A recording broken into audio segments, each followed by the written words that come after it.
Well, all psychotic disorders are not schizophrenia, just like anybody with a major depressive episode does not necessarily have a major depressive disorder. So let's move on to other psychotic disorders. So schizophreniform disorder has the same criteria as schizophrenia, except it lasts less than 6 months. So person meets all the criteria of schizophrenia, symptoms have been going on between 1 and 6 months, we call it schizophreniform disorder. So many of them will go on to become schizophrenic, and you can see the annual prevalence in lifetime are tenfold less than that of schizophrenia. So brief psychotic disorder lasts less than 1 month. So schizophreniform 1 to 6 months, schizophrenia 6 months or more. But brief psychotic disorder is a little different in that the individual only needs to have delusions, hallucinations, disorganized speech, or abnormal behavior, but they only need one of those.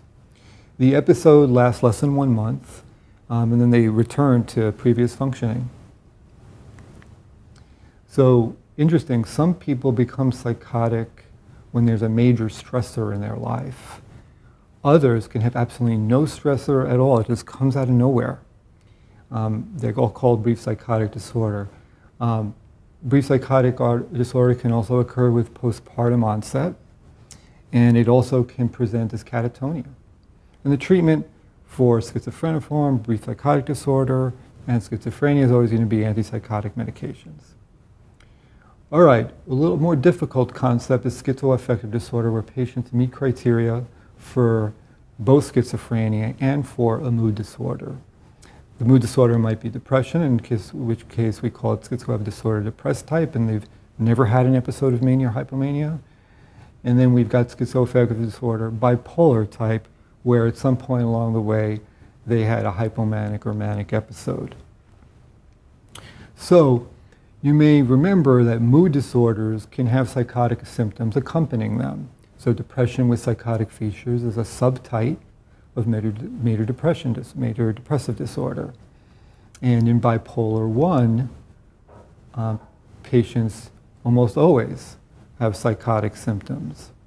So having psychotic symptoms with a mood disorder does not mean you've got schizoaffective disorder. What has to happen is when there's no disturbance of the mood, the patient still has psychotic symptoms for 2 weeks or more. So schizoaffective disorder, interesting.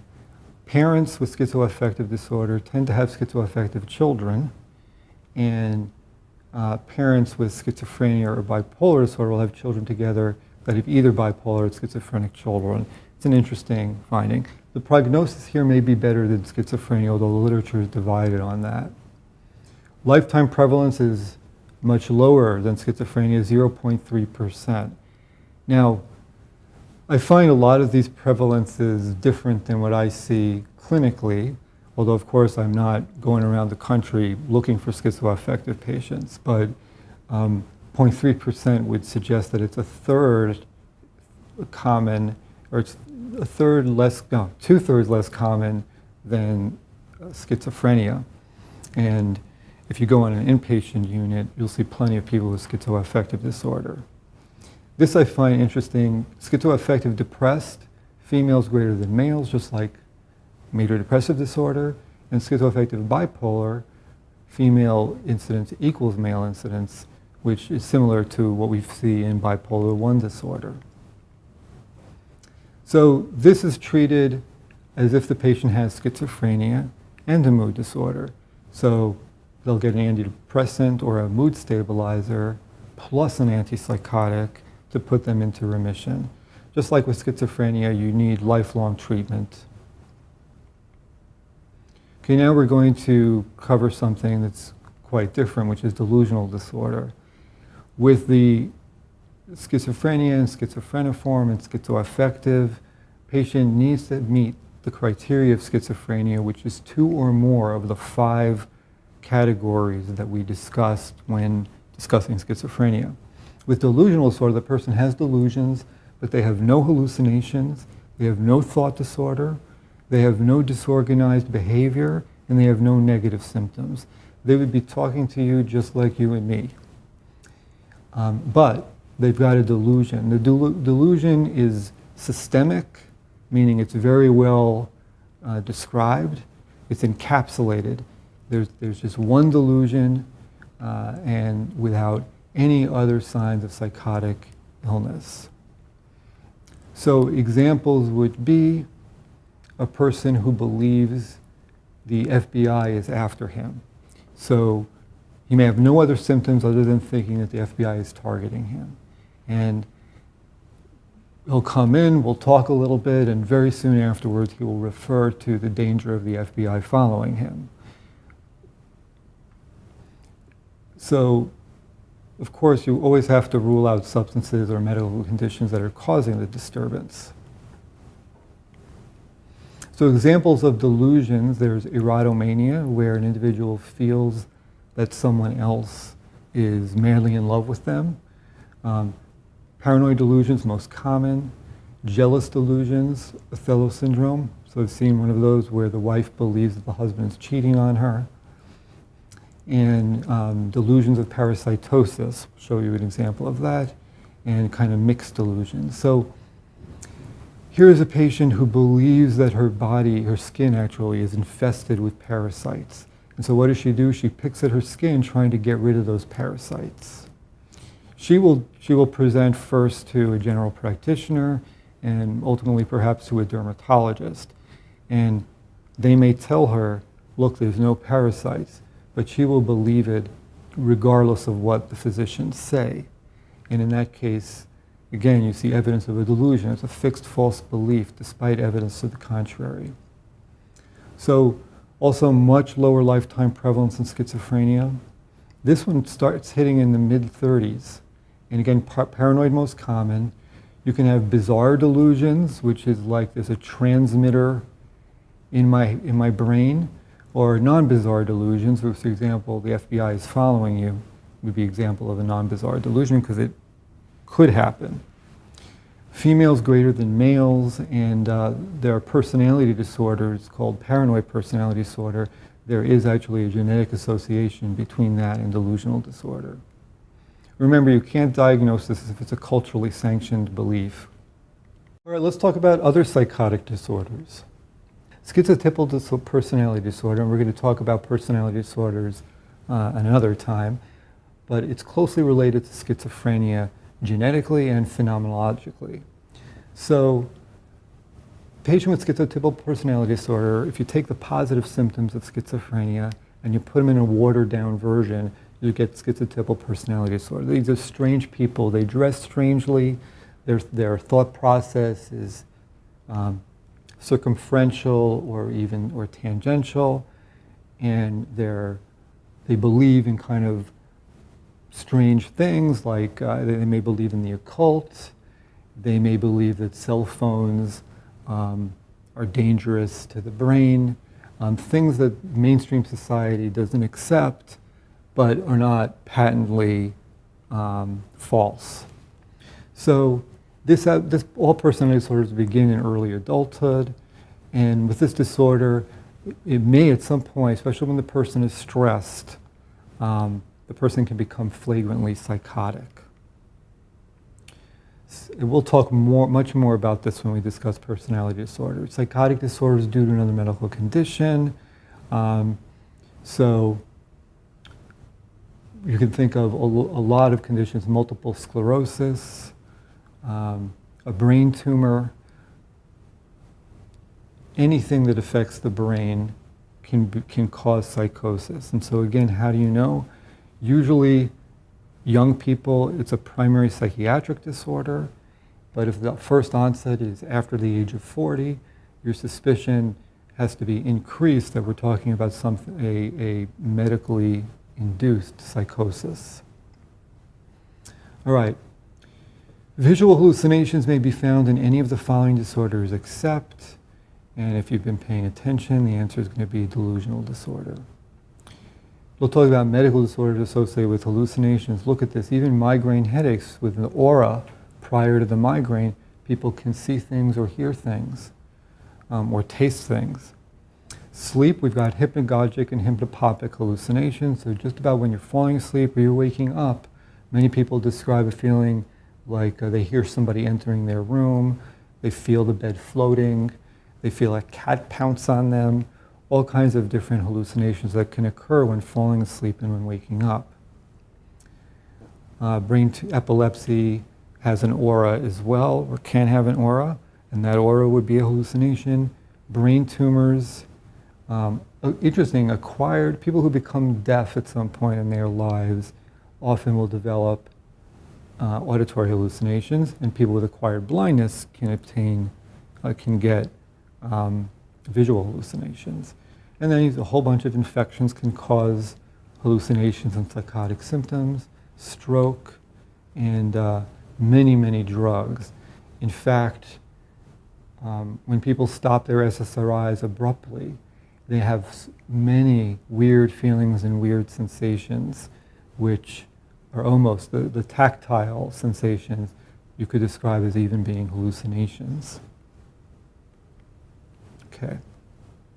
Substance-induced psychotic disorder, where you have prominent hallucinations and or delusions, can occur when a person's intoxicated or when withdrawal, but when you stop the drug, there's still psychosis.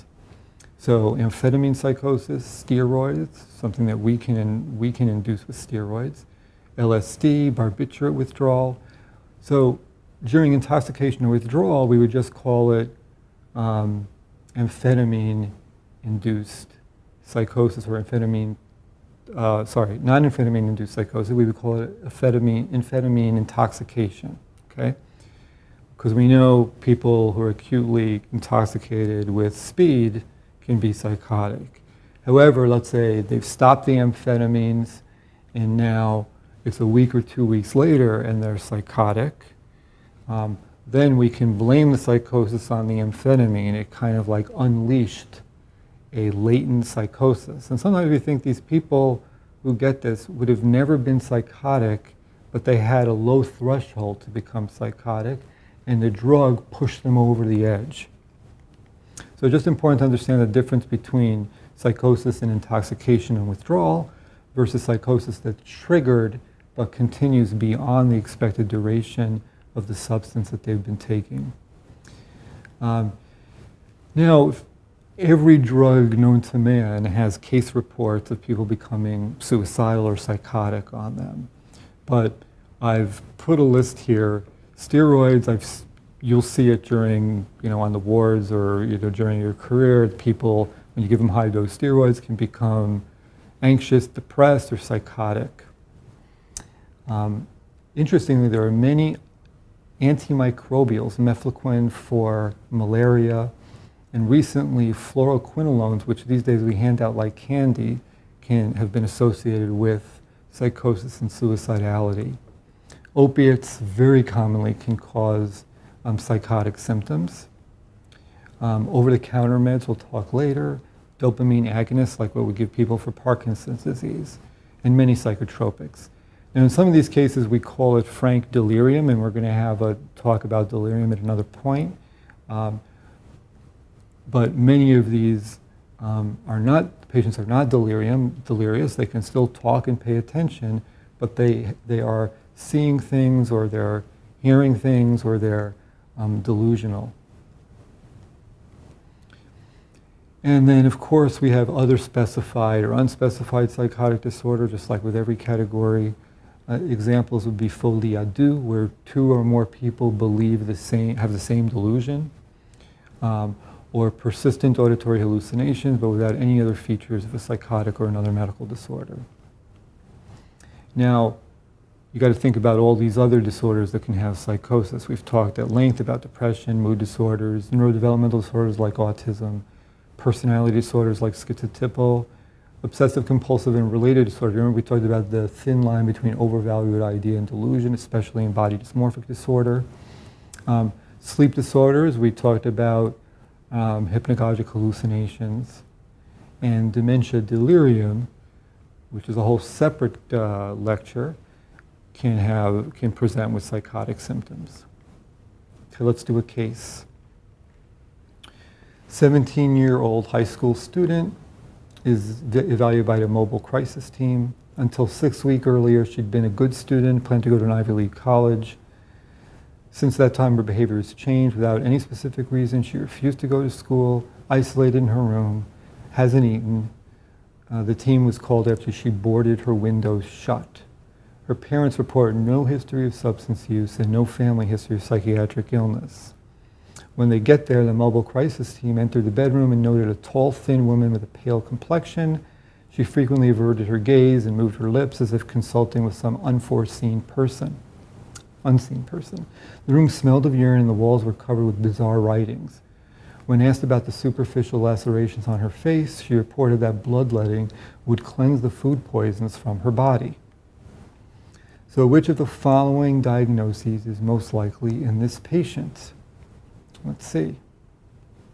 Schizophreniform disorder. So if we look back there, okay, let's look back at the case and see what it says. So we know she has delusions. That's why she has these superficial lacerations on her face, so that bloodletting would cleanse the food poisons. We also know she has hallucinations. She frequently averted her gaze and moved her lips as if consulting with some unseen person. She also has bizarre behavior with all of the bizarre writings, the room smelling of urine. So she has 3 of the 5 criteria for schizophrenia. But let's look at the timing. It says 6 weeks, until 6 weeks before. So she's more than 4 weeks, less than 6 months, so we call it schizophreniform disorder. Okay, let's take a look at another one. 35-year-old guy, first time severely agitated state. He was experiencing frightening auditory hallucinations, reading the Bible every night. He'd been spending his days in his basement and praying on his knees.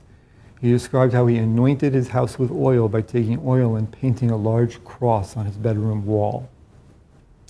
He'd been a high-functioning person with some college education, had been employed in a bank for 7 years, and he had no prior psychiatric history. No known medical problems other than a cough over the last 5 days, and all medicine he's taking is NyQuil. Doesn't use recreational drugs, no acute stressors, and the family history is positive just for a bipolar disorder and a cousin.